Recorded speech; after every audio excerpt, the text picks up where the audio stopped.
బెడ్రూమ్‌లో మాధవి భయపడుతూ శేఖర్ కాళ్ళకు దండం పెడుతున్నట్లు నిలబడి ఉంటుంది.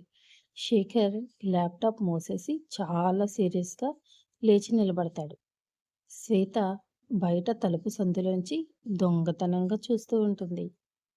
మాధవి హాల్‌లో సోఫాలో కూర్చుని ఫోన్ చూస్తూ ఉంటుంది. కార్తీక్ నుంచి మెసేజ్ వస్తుంది. మళ్ళీ ఎప్పుడు కలవాలి అని. మాధవి నవ్వుకుంటూ రిప్లై ఇవ్వబోతుండగా వెనుక నుంచి శ్వేత సడన్‌గా వచ్చి భుజం మీద చెయ్యి వేస్తుంది. మాధవి కంగారుగా ఫోన్ వెనక్కి దాచేస్తుంది. శ్వేత కన్ను కొడుతూ ఏంటక్కా, శేఖర్ బావ ఇంట్లో లేనప్పుడు ఫోన్‌లో అంత నవ్వు వస్తుంది. పైగా ఆ పేరు కార్తీక్ అని కనిపించిందే అని ఆట పట్టిస్తుంది. మాధవి సర్దుకుంటూ అబ్బే అదేం లేదు శ్వేత, ఆఫీస్ పని మీద మాట్లాడాడు అని కవర్ చేస్తుంది. కార్తీక్ ఎంట్రీ. శ్వేత చూపులు అనుకోకుండా కార్తీక్ ఏదో ఫైల్ ఇవ్వడానికి మాధవి ఇంటికి వస్తాడు. శేఖర్ కూడా అదే సమయానికి ఆఫీస్ నుండి వచ్చి కార్తీక్ని సాదరంగా ఆహ్వానిస్తాడు. శేఖర్కి ఏ విషయమో తెలియదు కాబట్టి చురుగ్గా కాఫీ తీసుకోమని చెప్పాడు. కానీ శ్వేత మాత్రం కార్తీక్‌ని పై నుండి కింద వరకు ఒక విచిత్రమైన చూపు చూస్తుంది. కార్తీక్ నీళ్లు తాగుతుంటే శ్వేత మెల్లగా అతని దగ్గరికి వెళ్ళి, "ఏంటి కార్తీక్ గారు, అక్కకి ఫోన్‌లు మాత్రమేనా? ఎదురుగా ఇళ్ళకి కూడా వచ్చేంత చొరవ ఉందన్నమాట" అని కాస్త అనుమానం కలిగేలా అంటుంది. కార్తీక్ భయంతో నీళ్లు మింగలేక ఊపిరి పీల్చుకుంటాడు. అందరూ డైనింగ్ టేబుల్ దగ్గర కూర్చుంటారు. సీత వంటకాలు వడ్డిస్తూ మాధవికి, కార్తీక్‌కి మధ్య ఉన్న పాత జ్ఞాపకాలను హింట్ ఇస్తూ మాట్లాడుతుంది. మాధవి భయంతో చెమటలు పడుతుంటే శేఖర్ అమాయకంగా, "శ్వేత, ఏంటి కార్తీక్‌ని అలా ఆడేసుకుంటున్నావు? ఆయన మాధవికి మంచి ఫ్రెండ్" అంటాడు. శ్వేత నవ్వుతూ, "ఫ్రెండా లేక అంతకంటే ఎక్కువా బావా? నీకు తెలియనిదేంటంటే" అని ఆపుతుంది. మాధవి హార్ట్ బీట్ పెరిగిపోతుంది. సీత కొనసాగిస్తూ, "కార్తీక్ గారు మా అక్కకి చిన్నప్పుడు క్లాస్‌మేట్. పైగా కాలేజీలో అక్కని లవ్ చేశారని నాకు నిన్ననే మా స్నేహితురాలి ద్వారా తెలిసింది బావా" అని సడన్ ట్విస్ట్ ఇస్తుంది. అందరూ షాక్ అవుతారు. శేఖర్ ప్రశాంతంగా నవ్వి, "అదా విషయం. ఆ సంగతి మాధవి నాకు పెళ్ళికి ముందే చెప్పేసింది శ్వేత. కార్తీక్ ఇప్పుడు మా ఇద్దరికీ మంచి ఫ్యామిలీ ఫ్రెండ్" అని సర్ప్రైజ్ ఇస్తాడు. శ్వేత ముఖం చిన్నబోయింది. మాధవి హమ్మయ్య అని ఊపిరి పీల్చుకుంటుంది. కార్తీక్ మెల్లగా అక్కడి నుండి జారుకుంటాడు. శ్వేత తన అల్లరి ప్లాన్ ఫెయిల్ అయినందుకు నిట్టూర్చుతూ అక్కడి నుండి తన గదిలోకి వెళ్తుంది. గదిలో సస్పెన్స్. రాత్రి 11 గంటలు. పిల్లలిద్దరూ నిద్రపోయారు. హాలులో లైట్లు ఆపి శ్వేత కూడా పడుకోవడానికి మాధవి బెడ్రూమ్ తలుపేసి గడియ పెడుతుంది. శేఖర్ ల్యాప్‌టాప్‌లో ఏదో వర్క్ చేసుకుంటూ ఉంటాడు. మాధవి గుండె వేగంగా కొట్టుకుంటూ ఉంటుంది.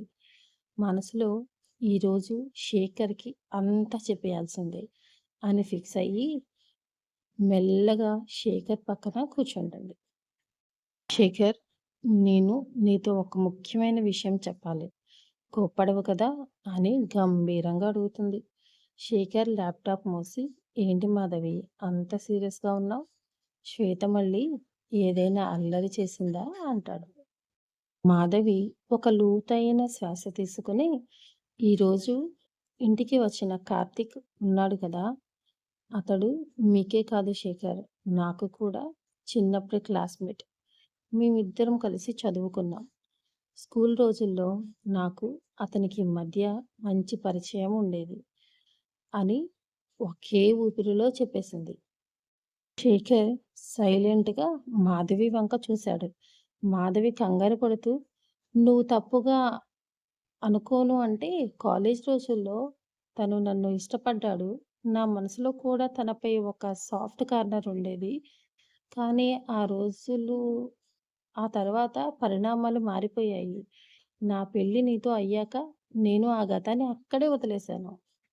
కానీ ఈరోజు శ్వేత అతనిని విచిత్రంగా చూడడం, ఆ అనుమానాలు నాకు నచ్చలేదు.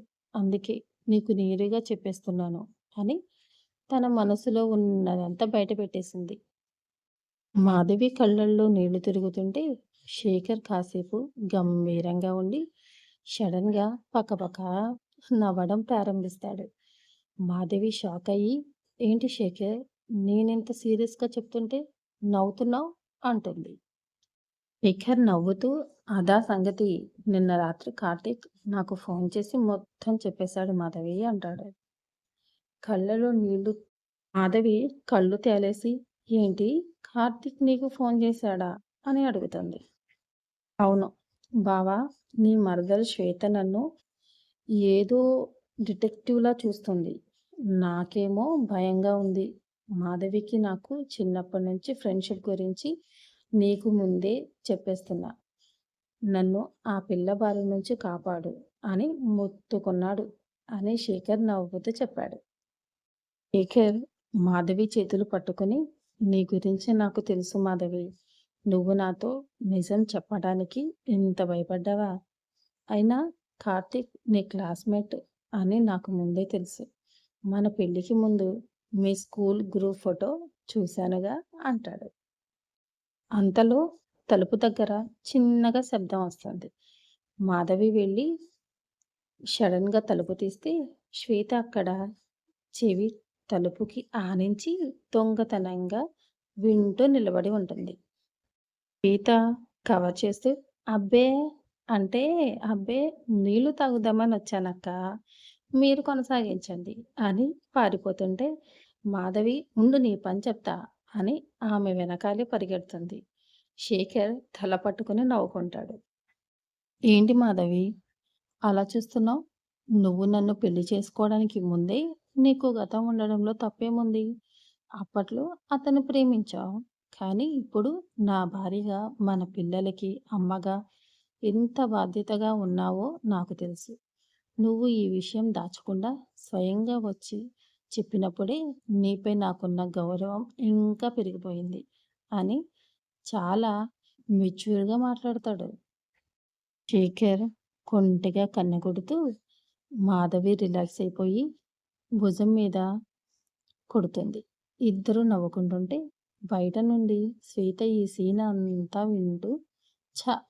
పెద్ద గొడవ అవుతుందనుకుంటే వీళ్ళేంటి రొమాన్స్ చేసుకుంటున్నారు అని మొఖం తిప్పుకొని వెళ్ళిపోతుంది.